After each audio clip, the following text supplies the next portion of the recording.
కనీసం బెయిల్ పెట్టుకొని బయటికి వచ్చే పరిస్థితుల్లో కూడా ఏం లేదు. వాళ్ళు నెల జీతమే బతికే వాళ్ళు, నా దగ్గర పనిచేసేవాళ్ళు, నా మీద అభిమానంతో నా దగ్గర ఉన్నవాళ్ళు పరిస్థితులు వాళ్ళు.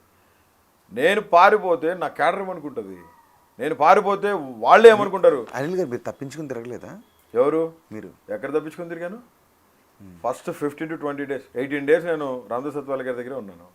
ఆ తర్వాత నేను గుంటూరు వచ్చాను. గుంటూరులోనే ఉంది. నన్ను అరెస్ట్ చేసిన గుంటూరు మా ఇంట్లోనే కదా. నన్ను అరెస్ట్ చేసిన గుంటూరు మా ఇంట్లోనే, పెంట్ హోమ్లో నేను ఉన్నాను, రెస్ట్ చేసుకుంటాను. అనుకుంటున్నారు ఏ క్షణం అసలు ఖచ్చితంగా నేను ప్రిపేర్ అయి కూర్చున్నాను. బా గుంటూరులో ఉంటే ఎత్తుకుంటూ ఉంటారు స్వామి. పోలీసు వాళ్ళు తలుచుకుంటే కబరస్థాన్లోనే లేపుకొస్తారు. కబరస్థాన్లో నువ్వు దాక్కొని ఏదైనా సమాధిపేటలో దాక్కొని లోపల ఉన్నా సరే నా నుంచి లేపుకొచ్చేస్తారు. దట్ ఈస్ వాట్ అంటే ఆర్ సిస్టమ్. తప్పించుకోవాలని నేను ఎప్పుడు అనుకోలేదు రోహిత్. ఒకటి, ఇంత భయంకరమైన హింస ఉచ్చబోస్తారు మీద, ఉమ్ములు వస్తారు మీద, కూడు పెట్టకుండా ఆకలితో అటు సంపరు పెడ విరగడైపోయింది అనుకొని అమ్మ ఈ బాధలు పడలేమని చెప్పి ఏడ్చుకొని అసలు ఊపిరి బిగబట్టేసుకుందాం, అసలు చీ ఏంది ఇది ఉచ్చబోయటం ఏంది రోహిత్, అసలు ఉచ్చబోసేది ఏందబ్బా.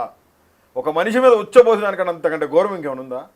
ఏ పార్టీ ఉన్న ఒక మనిషిని అలా చేయటం కరెక్ట్ కాదు రోహిత్, అది కరెక్ట్ కాదు. ఉచ్చబోయటం, దొడ్లు నమ్మలేకపోతున్నాను నేను. బాత్రూమ్ పక్కన కూర్చొని భయంకరంగా అది వాసన వస్తున్నా కానీ ఫుడ్ అక్కడే తినమనేవాళ్ళు. ఆ సెల్ డోర్ తీసేవాళ్ళు కాదు సార్. వామిటింగ్ వచ్చేసి అదే అన్నంలో తిన్న అన్నంలోనే కక్కున్న పరిస్థితులు తెలుసా. నేను అన్నం తిని వెంటనే ఆ పేపర్ ప్లేట్లో కక్కేసిన పరిస్థితులు. 2-3 కానిస్టేబుల్స్ కళ్ళనీళ్ళు పెట్టుకున్న పరిస్థితులు ఉన్నాయి.